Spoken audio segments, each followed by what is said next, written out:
یہ تفسیر نبوی، شان نزول. آگے آئیے تفسیر تابعین.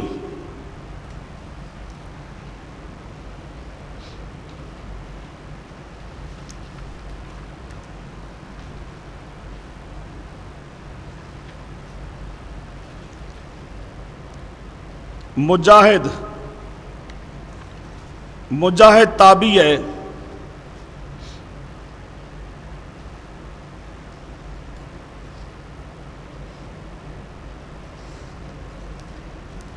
وہ لکھتے ہیں، حضرت مجاہد کی روایت ہے کہ اذا قرئ القرآن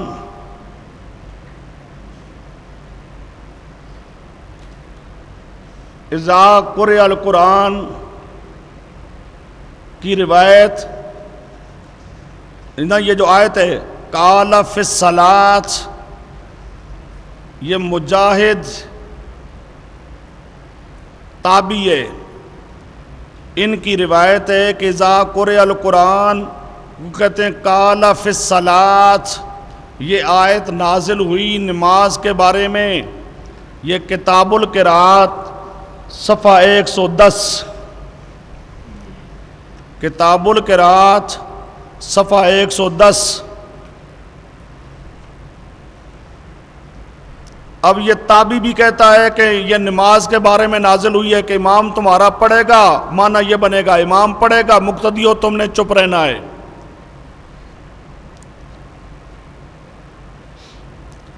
آگے شان نزول از سعید ابن مسیب. یہ سعید ابن مسیب جو ہیں یہ بھی تابعی ہیں. وہ بھی کہتے ہیں کہ اذا قرئ القرآن قال فی الصلاۃ، یہ کتاب القراءت صفحہ 112. حسن بصری یہ بھی تابعی ہیں. وہ بھی کہتے ہیں قال فی الصلاۃ، کتاب القراءت صفحہ 112. ابو العالیہ ریاحی وہ بھی کہتے ہیں کہ یہ آیت نماز کے بارے میں نازل ہوئی، کتاب القراءت صفحہ 107، کتاب القراءت صفحہ 107. اس ابو العالیہ ریاحی کی روایت میں لفظ آ رہا ہے کان نبی صلی اللہ علیہ وسلم اذا صلی قرأ فقرأ اصحابہ، رسول پاک پڑھتے تھے پیچھے پیچھے صحابہ بھی پڑھتے تھے. فنزلت، پھر یہ آیت نازل ہو گئی فاستمعوا لہ فسکت القوم، پھر مقتدی قوم چپ ہو گئے. وقرأ النبی، نبی پاک صلی اللہ علیہ وسلم پڑھتے تھے. پہلے امام کے پیچھے صحابہ پڑھا کرتے تھے، جب یہ آیت نازل ہو گئی پھر امام کے پیچھے پڑھنا انہوں نے چھوڑ دیا. کتاب القراءت صفحہ 107. اب یہ صحابہ بھی اس آیت کا شان نزول بتاتے ہیں نماز، تابعین بھی شان نزول بتاتے ہیں نماز. اب آگے آئیے اجماع امت. اجماع امت، امام احمد کہتے ہیں اجمع الناس علی انہا نزلت فی الصلاۃ، پوری امت کا اجماع ہے اس بات پر کہ یہ آیت نماز کے بارے میں نازل ہوئی. یہ امام احمد کیا کہتے ہیں؟ پوری امت کا اجماع ہے، اس کا کوئی منکر ہے ہی نہیں کہ یہ آیت نماز کے بارے میں نازل ہوئی ہے. یہ فتاوی ابن تیمیہ، فتاوی ابن تیمیہ صفحہ 269، صفحہ 269 جلد 23، اسی طرح صفحہ 295 جلد 22،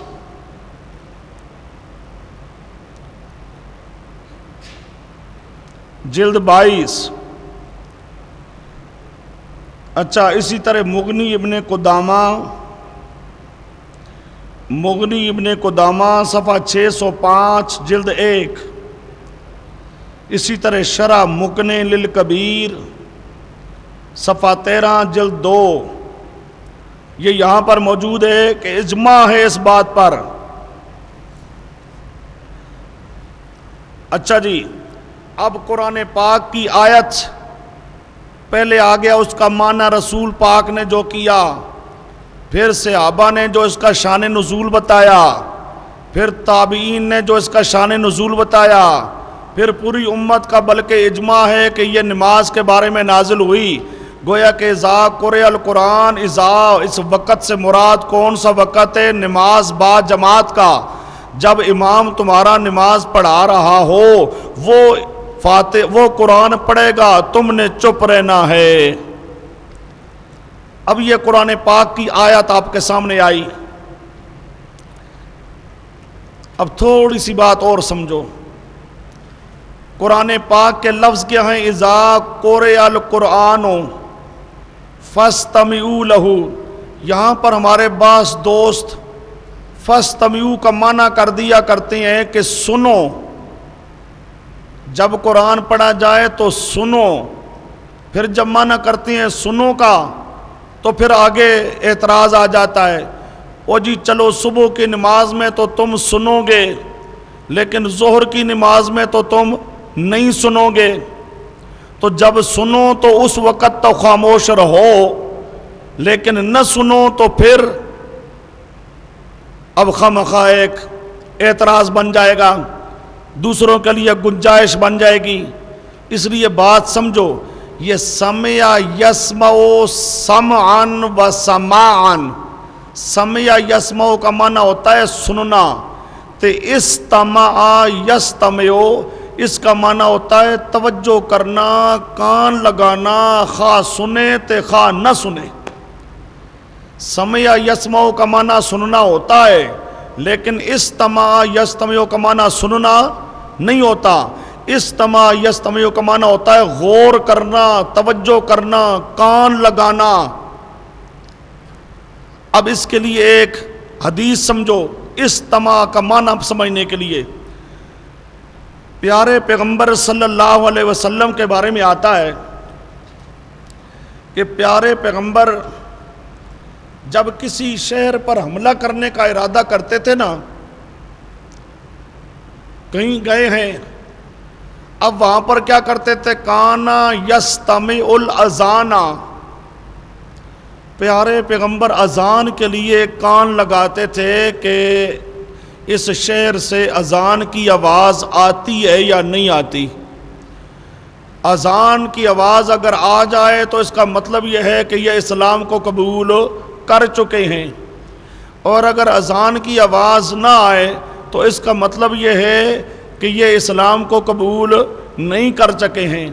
اب یہ نشانی ہوتی تھی کہ اذان کی آواز آتی ہے یا نہیں آتی، اس کے لیے کان یستمع کان لگاتے تھے کہ آواز آتی ہے یا نہیں آتی۔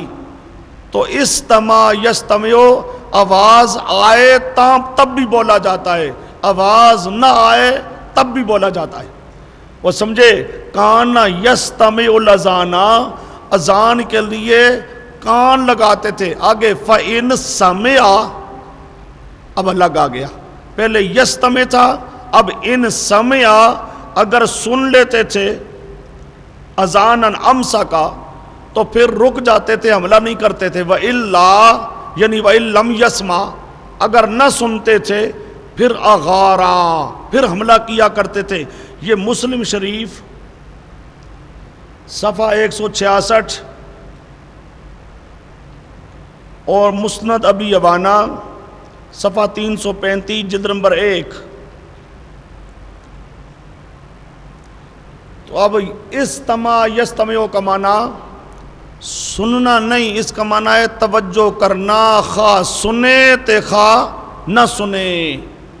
پیارے پیغمبر یستمع کان لگاتے تھے کہ سنتے ہیں یا نہیں سنتے، دونوں صورتوں کو شامل ہے، سننے کو بھی تھے نہ سننے کو بھی۔ تو فاستمعوا اس کا معنی ہے توجہ کرنا، خواہ سنائی دے تے خواہ سنائی نہ دے۔ اور بات سمجھے؟ لہٰذا جس طرح صبح کی نماز کے اندر چپ رہنا ضروری ہے، ظہر کی نماز کے اندر بھی چپ رہنا ضروری ہے۔ یہ ایک بات۔ دوسری بات، لفظ اذا قرئ القرآن، جب قرآن پاک کی قرأت کی جائے، جب قرآن پاک کی قرأت کی جائے تو توجہ کرو اور چپ رہو۔ اذا قریا، یہ نہیں فرمایا گیا کہ اذا جوہرا. سمجھو اللہ پاک جو فرماتے ہیں لفظ کیا ہے؟ قریا. یہاں پر لفظ جوہرا نہیں. اگر ہوتا نا لفظ جوہرا کہ اونچی آواز سے پڑھا جائے پھر تو چپ رہو، اور آہستہ پڑھا جائے تو پھر چلو کوئی گنجائش نکلتی. قرآن پاک میں لفظ جوہرا نہیں، لفظ کیا ہے؟ قریا. قرآن پاک کی قرات کی جائے اونچی ہو تب بھی چپ رہو، آہستہ قرات کی جائے تب بھی چپ رہو. چپ رہنے کی علت قرات کرنا ہے، جہر کرنا نہیں ہے. وہ سمجھے جوہرا نہیں ہے، جہر کی وجہ سے حکم چپ رہنے کا نہیں ہے. چپ رہنے کا حکم کیوں ہے؟ بوجہ قرات کے. اور قرات تو امام صبح کی نماز میں بھی کرتا ہے، ظہر کی نماز میں بھی کرتا ہے. جب امام قرات کرے گا تم نے چپ رہنا ہے.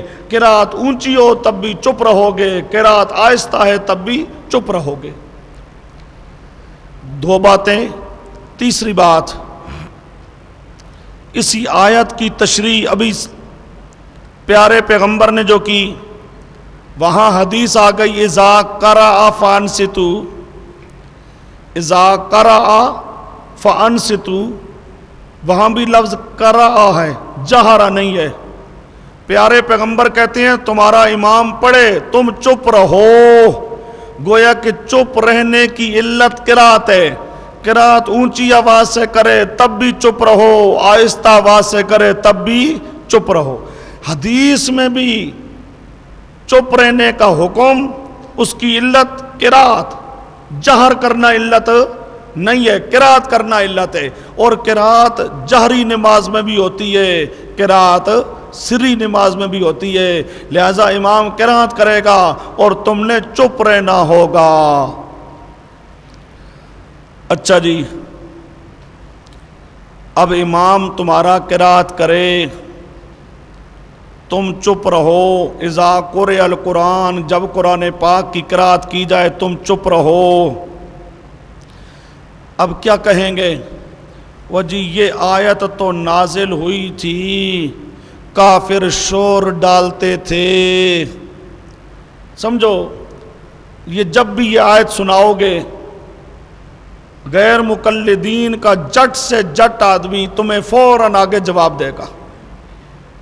او جی او یہ آیت اس وقت ہے، او کافر شور ڈالتے تھے، اللہ نے فرمایا او شور نہ ڈالو، چپ رہو، سنو.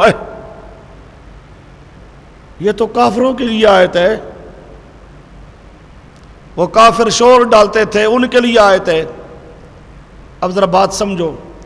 اب اس آیت کا شان نزول صحابہ سے سن چکے ہو کہ صحابہ کیا فرماتے ہیں. عبداللہ ابن مسعود بھی، عبداللہ ابن عباس بھی، پھر تابعین سے بھی شان نزول سن چکے ہو کہ وہ کیا فرماتے ہیں. امام کے پڑھنے کے بارے میں، جماعت کے بارے میں یہ آیت نازل ہوئی.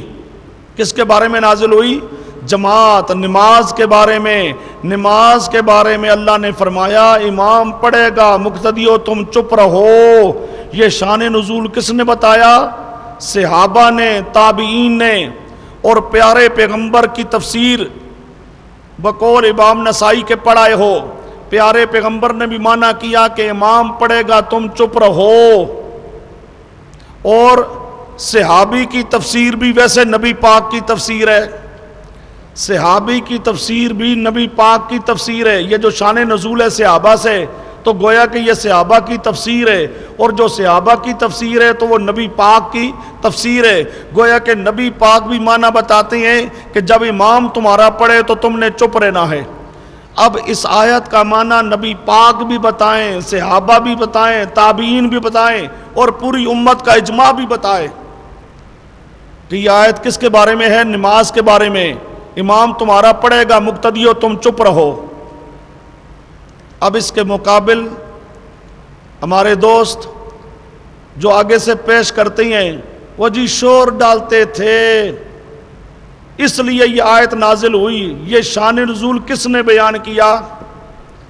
کسی صحابی نے بیان کیا، کسی تابعی نے بیان کیا، کسی تبع تابعی نے بیان کیا، صحاح ستہ والے بڑے محدث ہیں، ان میں سے کسی نے بیان کیا، اور بات سمجھے، صحاح ستہ والے بڑے محدث انہوں نے بیان کیا، 4 اماموں کی بات میں نہیں کرتا، کیونکہ یہ اماموں کو تو مانتے نہیں، خواہ گالی دے دیں گے، اس لیے بات اماموں کی نہیں کرتے، ہم محدثین کی بات کرتے ہیں، چونکہ یہ محدثین کی تقلید کرتے ہیں، اور محدثین کی تقلید کر کے اپنے فتویٰ کے مطابق مشرک بنتے ہیں، محدثین کی تقلید کو ثواب سمجھتے ہیں، اماموں کی تقلید کو حرام سمجھتے ہیں، شرک سمجھتے ہیں، اس لیے محدثین کی بات کر رہا ہوں، جو صحاح ستہ والے محدثین ہیں یا صحاح ستہ کے علاوہ باقی محدثین ہیں، محدثین میں سے کسی نے کہا ہو کوئی نہیں۔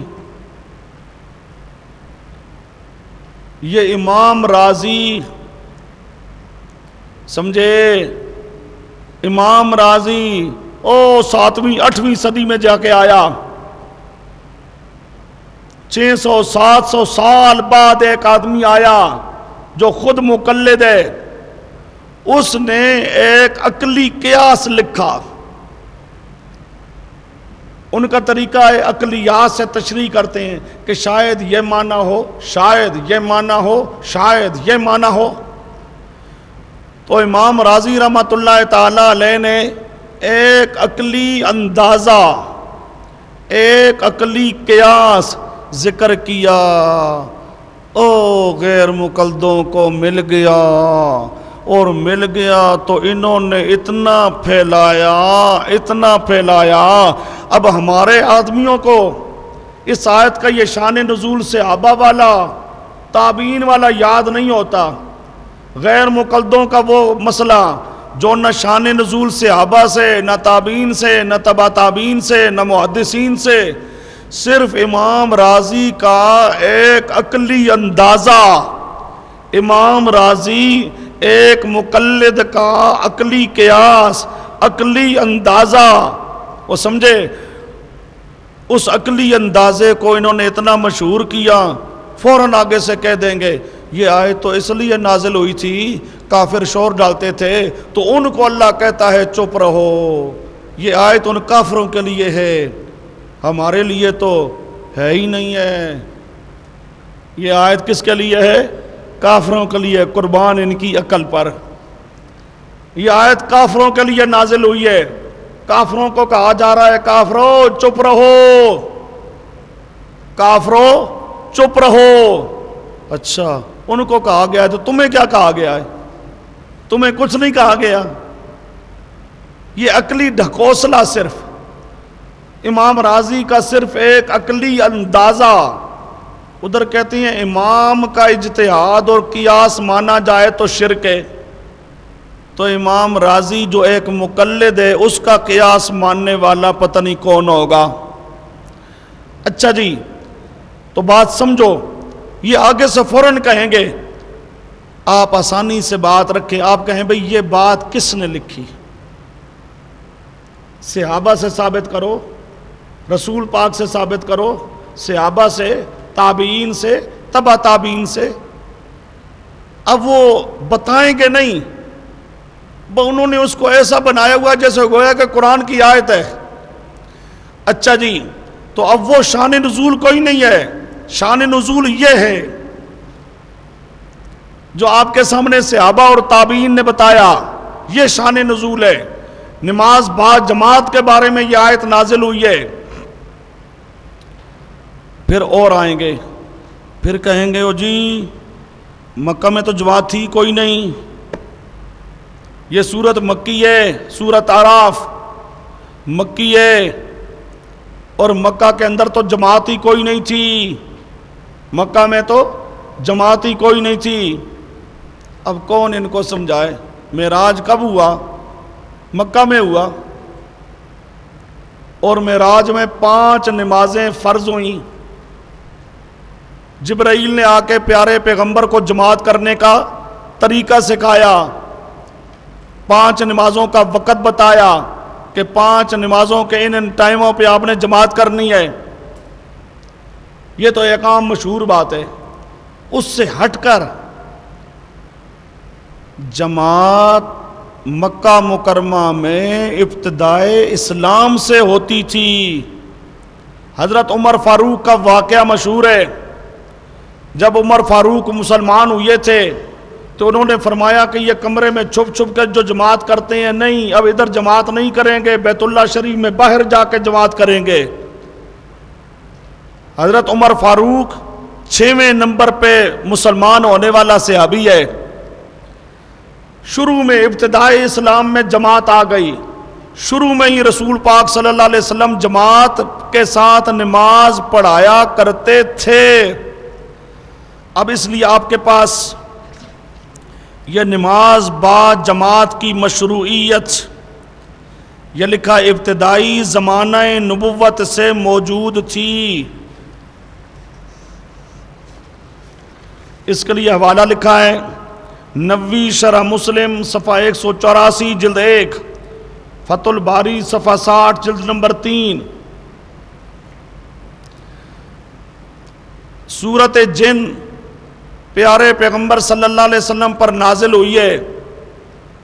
پیارے پیغمبر اس وقت نماز پڑھا رہے تھے، جماعت کرا رہے تھے، وہ بھی مکہ مکرمہ میں ہے۔ تو مکہ مکرمہ میں جماعت ہوتی تھی۔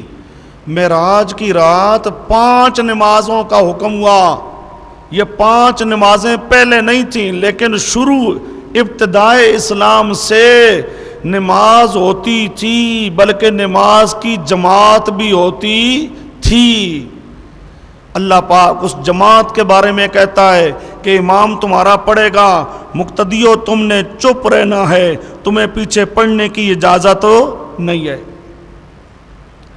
پھر آئیں گے، اب ماننا جو نہیں ہے خواہ مخواہ بہانے بنائیں گے، وہ جی یہ آیت تو خطبے کے بارے میں ہے، یہ آیت تو جمعے کے خطبے کے بارے میں ہے۔ خطبے کے بارے میں اللہ پاک کہتا ہے جب خطیب خطبہ دے گا نا تم چپ کر کے سنو۔ لو جی خطبے کے بارے میں ہے۔ اب یہ جمعہ جا کے شروع ہوا مدینہ میں، مکہ کے اندر جمعہ نہیں تھا۔ جمعہ کہاں جا کے شروع ہوا؟ مدینہ میں۔ جمعہ جا کے شروع ہوا مدینہ میں، جمعے کا خطبہ بھی شروع ہوا مدینہ میں۔ یہ سورت مکی ہے۔ یہ اللہ پاک جو حکم دے رہا ہے یہ کہاں ہے؟ مکہ میں۔ یہ کہاں ہے؟ مکہ میں۔ اور بات سمجھے، لہٰذا یہاں پر خطبہ مراد نہیں ہے۔ خطبے کو عمومی طور پہ شامل کیا جاتا ہے کہ خطبے میں بھی چونکہ وہ قرآن کی آیتیں پڑھے گا یا کچھ کرے گا تم نے چپ رہنا ہے، لیکن اصل شان نزول کیا ہے؟ نماز۔ یہ اس آیت کریمہ پر جو عمومی طور پہ یہ حضرات کچھ نہ کچھ کہہ دیا کرتے ہیں، وہ آپ کے سامنے اب سارا آ گیا۔ اب اس آیت کریمہ کا معنی بھی، اس آیت کریمہ کا سارا شان نزول بھی یہ آپ کے سامنے آ چکا ہے۔ اب آئیے اس کے بعد سلسلہ احادیث کا۔ احادیث میں حدیث نمبر 1،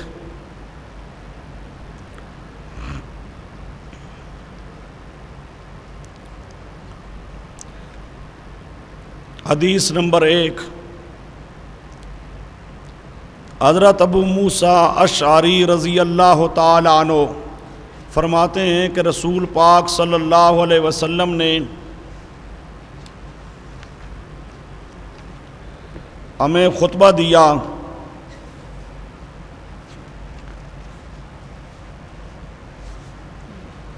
خطبہ دے کے فبین لنا خطبنا وعلمنا صلاتنا، نماز کا طریقہ سکھایا پیارے پیغمبر نے۔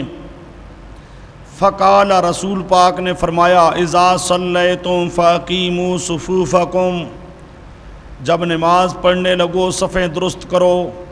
ثم لیؤمکم احدکم، پھر ایک امام بن جائے۔ فاذا کبر، جب وہ ایک امام جو ہے وہ اللہ اکبر کہے تم بھی اللہ اکبر کہو۔ وَإِذَا قَرَأَ، جب وہ پڑھنا شروع کر دے۔ فانصتوا چپ ہو جاؤ، وَإِذَا قَالَ غَيْرَ الْمَغْضُوبِ عَلَيْهِمْ وَلَا الضَّالِّينَ فَقُولُوا آمین، جب وہ غیر المغضوب علیہم ولا الضالین کہے تو تم آمین کہو۔ یہ مسلم شریف صفحہ 174، صفحہ 174 جلد 1، ابو داود صفحہ 140 جلد نمبر 1، مسند احمد صفحہ 415 جلد 4، مسند ابی عوانہ صفحہ 133 جلد نمبر 2۔ اب یہ صاف روایت ہے، اب ذرا بات کو سمجھو۔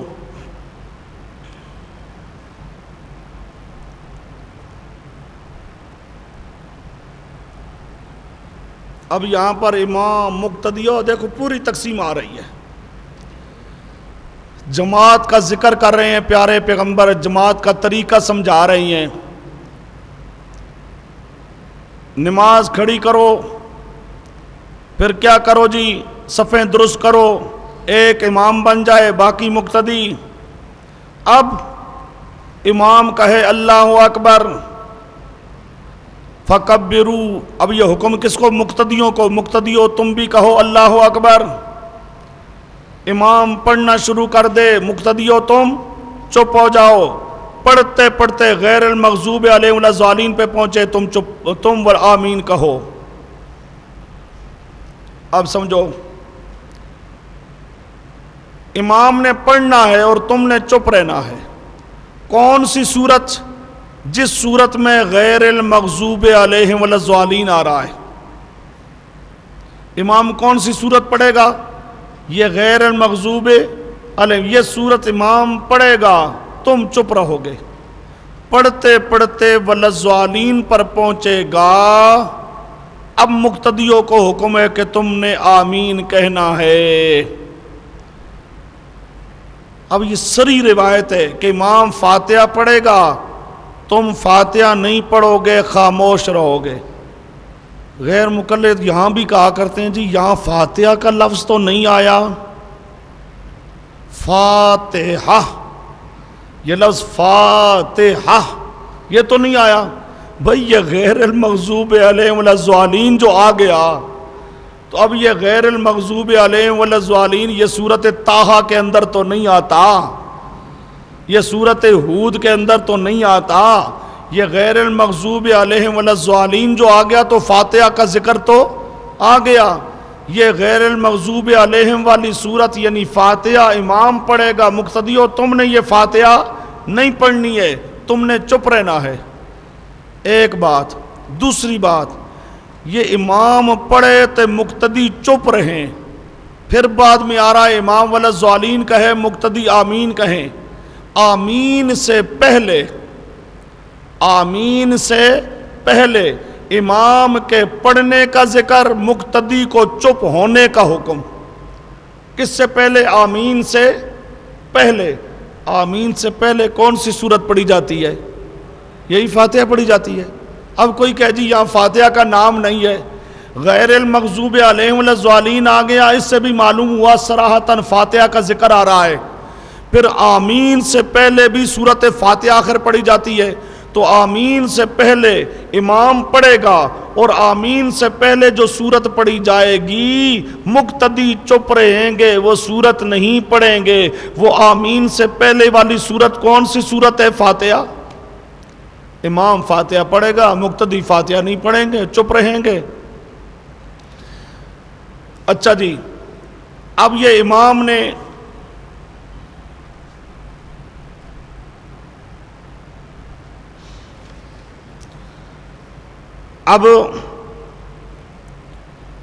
نے پڑھنا ہے، تم نے چپ رہنا ہے۔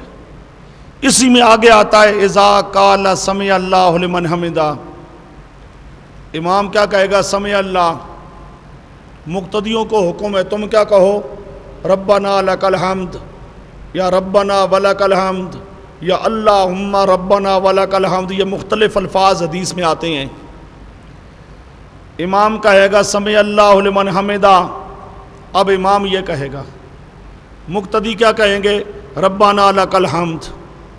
پوری تقسیم آ رہی ہے، اچھا جی، اب یہ حدیث آ گئی. اب اس حدیث کے اندر پیارے پیغمبر آمین سے پہلے جو سورت پڑھی جاتی ہے اس سورت کے بارے میں کہتے ہیں امام پڑھے گا، مقتدی وہ سورت نہیں پڑھے گا، مقتدی چپ رہے گا. اب یہ حدیث صاف سری روایت ہے. اب یہاں بیچارے بڑے پریشان ہوتے ہیں، کبھی کیا آتے کبھی کیا. اب یہ روایت بھی ہے مسلم شریف کی. اب عام طور پہ یہاں جو کہتے ہیں وہ کہتے یہ ہیں کہ اس حدیث کے نقل کرنے میں سلیمان تیمی اکیلا ہے. اس حدیث میں اذا قرأ فانصتوا، اذا کبر فکبروا کے بعد اذا قرأ فانصتوا، امام پڑھے تم چپ رہو. یہ جی سلیمان تیمی کون راوی ہے؟ سلیمان تیمی یہ ذکر کرتا ہے. سلیمان تیمی یہ لفظ نکل کرتا ہے. جواب سمجھو. اور وہ اکیلا ہے. پہلی بات تو یہ ہے کہ سکہ راوی ایک ہو تب بھی روایت صحیح ہوتی ہے، تب بھی کیا ہوتی ہے؟ روایت صحیح ہوتی ہے. سکہ ہے جب، یا تو ضعیف ہوتا تو پھر تو بات تھی. پھر زیادت سکہ کیا مطلب؟ مثلا 5 آدمی کہتے ہیں کہ زید آیا مسجد میں، آ کے اس نے فرض پڑھے، فرضوں کے بعد اس نے نفل پڑھے، نفلوں کے، اب یہ 5 یہ اتنا کہیں. ایک راوی اور آیا چھٹا، وہ کہتا ہے زید مسجد میں آیا، اس نے فرض پڑھے، فرضوں کے بعد اس نے نفل پڑھے، نفلوں کے بعد اس نے قرآن پاک کی تلاوت کی. اب 5 راوی تلاوت کے کرنے کا ذکر نہ کریں اور ایک راوی سکہ وہ تلاوت کے ذکر کرنے، تلاوت کرنے کا ذکر کرے اور ہو وہ سکہ، تو سب محدثین کا اتفاق ہے کہ یہ سیادت سکہ معتبر ہے. سکہ راوی ایک لفظ زائد سناتا ہے جو باقی راوی نہیں سناتے. یہ سنانے والا سکہ ہو، ضعیف نہ ہو، سنانے والا سکہ ہو، ضعیف نہ ہو تو یہ صحیح ہے. یا تو ضعیف ہوتا پھر تو بات صحیح نہ ہوتی. اب 5 آدمیوں نے ایک بات نہیں سنائی، اس نے ایک زائد بات سنا دی. اب یہ ان کے مخالف نہیں ہے. مخالف تو تب ہوتا کہ وہ کہتے تلاوت نہیں کی، یہ کہتا تلاوت کی، اب مخالفت ہوتی. اس راوی نے ان کی مخالفت نہیں کی، اس نے ایک زائد بات بتا دی، ایک زائد فائدہ بتایا جو باقی 5 راویوں نے نہیں بتایا. تو قانون ہے یہ زیادت سکہ معتبر ہوتی ہے. یہ آپ کے پاس حوالے اس کے درج ہے زیادت سکہ معتبر ہونے کے. بات سمجھے؟ تو اب اگر یہاں پر یہ سلیمان تیمی راوی اکیلا ہو تب بھی یہ سکہ ہے لہذا معتبر ہے. یہ قسطلانی یہ بخاری کی شرح ہے، صفحہ 8 جلد 1 کتاب الاعتبار 120، کتاب العلل ترمذی، مستدرک حاکم صفحہ 3 جلد 1، شرح نخبۃ الفکر صفحہ 37، الزیادۃ مقبولۃ والمفسر یقضی علی المبہم اذا رواہ آل السبت، بخاری صفحہ 201 جلد 1. اب یہ بخاری کے اندر بھی موجود ہے، اذا رواہ آل السبت، سکہ ثبت روایت کرے تو الزیادۃ مقبولۃ، زیادت کیا ہے؟ مقبول ہوتی ہے. یہ ایک جواب ہے. اگلی بات سمجھو، نیز سلیمان تیمی اکیلا نہیں، منفرد نہیں. پہلا تو ہم نے جواب دیا کہ چلو سلیمان تیمی ایک ہو. اگلا جواب، سلیمان تیمی اذا قرأ فانصتوا اکیلا نہیں، اس کے ساتھ اور راوی بھی ہیں. سلیمان تیمی اس کا استاد ہے قتادہ. قتادہ سے سلیمان تیمی بھی نقل کرتا ہے اور قتادہ سے باقی شاگرد بھی اذا قرأ فانصتوا نقل کرتے ہیں، تو یہ نقل کرنے میں اکیلا نہیں ہے۔ یہ آپ کے پاس آگے حوالے لکھے ہیں۔ اس کا مطابع نمبر 1 ابو عبیدہ یہ مسند ابی عوانہ صفحہ 132 جلد نمبر 2، آگے نمبر 2 عمر ابن عامر، نمبر 3 سعید ابن ابی عروبہ، یہ 3 ہوگا، یعنی یہ دار قطنی صفحہ 125 جلد 1، بہقی صفحہ 156 جلد 2، کتاب القراءۃ صفحہ 130۔ اب یہ 3 راوی اور بھی آ گئے، تو کل کتنے ہو گئے؟ 4۔ وہ سمجھے؟ تو ایک نہ رہا، 4 راوی قتادہ کے 4 شاگرد کہتی ہیں کہ ہمارے استاد نے یہ بھی سنایا تھا اذا قرأ فانصتوا، کہ اس حدیث کے اندر یہ لفظ بھی ہے کہ امام پڑھے گا مقتدیو تم چپ رہو گے۔ تو 4 راوی کہہ رہی ہیں، لہٰذا یہ روایت کیا ہے؟ بالکل صحیح ہے۔